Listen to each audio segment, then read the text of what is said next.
when it comes to emotional defense, like, how do you know you're emotionally defensive? And that's tough to do at work because we're always kind of be professional, be calm. I feel like at home, you're kind of like, no, I'm very aware when I'm emotionally defensive. And so is everybody else in the house. Exactly. But a couple of things to look for. So one, you develop an aversion, a physical aversion. I remember reading about the guy's name, ex-CIA agent, but he talks about, and I remember I was single at the time, and he talks about, you have an aversion to someone, and the first place to check your feelings for sure, your gut, but if you're not in tune with that, your feet. And he brings up that like your feet will, if you're standing next to someone, your shoulder will start to move because your feet are kind of walking away from them. But then he went as far to say that couples at night in their bedroom that if they're, if they don't have an aversion that they're, unless you got a thing against feet, your feet will touch. And then when there's an aversion that the feet don't touch. And I was in a relationship at the time, I was like, oh, our feet are not touching. So like, can I touch this? Nope. You know what? We broke up 2 weeks later. Anyways, so that feeling of I want to physically just move away from them. Right. Just so they know, our feet are basically facing each other. So I won't put my foot in the screen, but we're very foot forward folks here. Yeah. And I think some of this aversion comes from, and not to get into the whole therapy of it but there is, how have we experienced conflict in our life? And what patterns did we have to deal with? And what kinds of emotion or garbage, baggage, whatever you might want to call it, have we just continually dealt with and maybe built bad habits about how we think about conflict? So, there's a reason why that aversion actually exists. It's a safety mechanism of, I don't know how safe I can be in this conversation because I don't have the skills to share what I'm thinking, or I don't have the language yet to tell somebody why I'm frustrated about something. It's a really important part to bring up, is that our emotional defense capability is what's kept us alive. It's this idea of that we're really wired in our brain for physical survival. And so that fight, flight, or freeze, when we get triggered, when our emotional defense gets triggered, that's usually the thing that we start to, the fight, am I going to, tell this person off?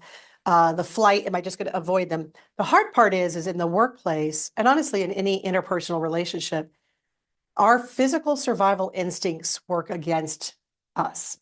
It's if you're at work and someone didn't invite you into the meeting and all of a sudden you're either really, aggressive about it, or you just ignore it and you try not to engage in it, it's not going to help you. And so there's a different part of the brain that we have to tap into and get into our interpersonal capabilities, and that ability to step back.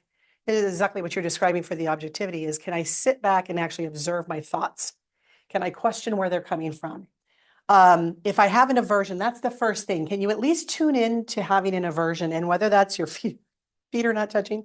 I look for, does my gut get that weird feeling that someone just, I feel like a sense of rejection, or I notice everyone's different. I notice in my shoulders and my head, there's like a little bit of like, no, they're trying to control me. Like, I don't know. They don't get to say who, what, when, where. So that's a little bit where my anger sits.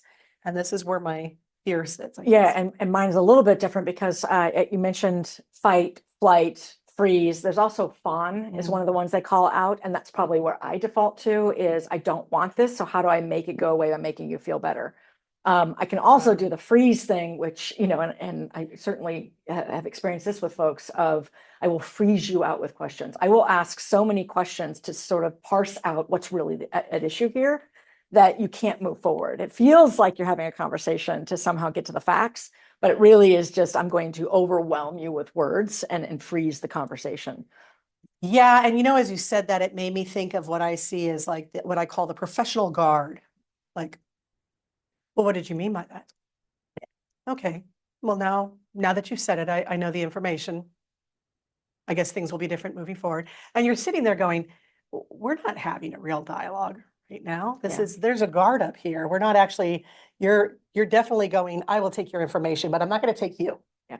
And so you have to watch that aversion, because it's when we show up, and people may not be able to put their finger on it. It's that passive aggressiveness that you go like, something's off. And I've had that before where I'm like, I just kind of have to say like, okay, we're not okay though. Like and sometimes you have to be comfortable sitting in that. And part of that is that it goes back to, we're always co-creating. There is what I'm bringing to it, my experience of things, my expectations of things, and then what this person's doing and what that their behavior means to me. The other thing to look for is, and I was bringing this up a little bit, is the fear. And in interpersonal relationships, you could probably list 15 fears, but there's really two that I see showing up as main categories, especially at work: fear of being rejected and fear of being controlled. And so I was coaching a client, and she had an assistant that just drove her nuts. And I was coaching with her, and we were sitting in the office and chatting in very foot to foot kind of situation. And then her assistant popped in to ask a question, and she immediately turned away from the door and started typing and like, yeah, okay, yeah. And then when the assistant closed the door, then she fully turned back to me. And I said, she knows you can't stand her. She's like, no, I'm always professional. I never let on. And I'm like, oh my gosh, I just witnessed this. Like, she knows. And what I said is, like, she's got this fear of control, being controlled by her assistant. And she was shocked and like, well, no, because I'm the one in charge. I'm like, yeah, but she's controlling your time in a way. You think that she's not thoughtful. And she's probably getting her fear of being rejected. So then she's coming in and trying to fawn. And then you're feeling more controlled, and it just starts to feed into it. I just flashed on something about, observing yourself, how are you feeling? I think there's also is anyone doing a workaround so they don't have to interact with me? Or am I doing a workaround so I don't have to deal with that individual? And it goes back to, I'm neglecting an opportunity to resolve. I think that's a great, like, once again, it's tuning into yourself and noticing, like, how much am I avoiding being foot forward with this person, even, on camera, but I'm gonna, everyone has their different reasons for having their camera off, but, are you choosing not to have to look? Because that's part of it, is I don't want to look in the person in the eye, because it's hard to not be sincere, and we're afraid of what might be said. And so I feel like the first battle is, can you at least notice that and acknowledge that and know that if your emotional defense got triggered, you are most likely not showing up as your best self with them, even if it's just super guarded. What happens is, if we don't address it, if we don't do something to change it, if we don't work through it, if we don't even just process it internally, and maybe we do decide, you know what, this is not that big of a deal, and they just remind me of my cousin Al, and it's not their fault. And I'm just going to, look at it differently. Whatever it is, if we don't sincerely find a way to work through it, then we end up going to apathy. And apathy is a really stressful place to be, because it's consciously, I'm going to check out because, I'm going to say, like, I don't care. But really, subconsciously, I care a lot, but I don't believe I can do anything. So I feel helpless. Yes. And I was mentioning to Heather earlier, I've got a couple of folks that I've worked with in the recent past who were getting coached because they were coming in hot. And so the feedback was they needed to dial it down a little bit. And in both cases, they immediately defaulted to, well, I just don't care. Like, I'm not going to let anything upset me, that's not bringing their skills and talents to the table. There's a need for them to call out when something isn't going to work, or there's a need for them to push back.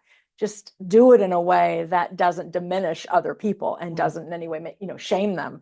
So that apathy they're thinking is, oh, that's just showing that I have control of my emotions. It's actually, no, you've just completely shut them down or stuffed them down. Yeah, it is a little bit of that. I once again, that frozen kind of, I'm putting my professional shield up. I call it the shoulder pad shield. So I used to be a fan of shoulder. I'm still a fan of shoulder pads, but they'll make their comeback. And so the apathy, what's dangerous is, it's dangerous for us, because this is where we start to check out. I've heard people say, and honestly, this is what quiet quitting is. Right. When we say, quiet quitting is happening, how do we stop it from happening? How dare they quiet quit? And it's like, well, that's just a fancy word for saying they became apathetic. And that's an age-old method of surviving environments that don't feel safe.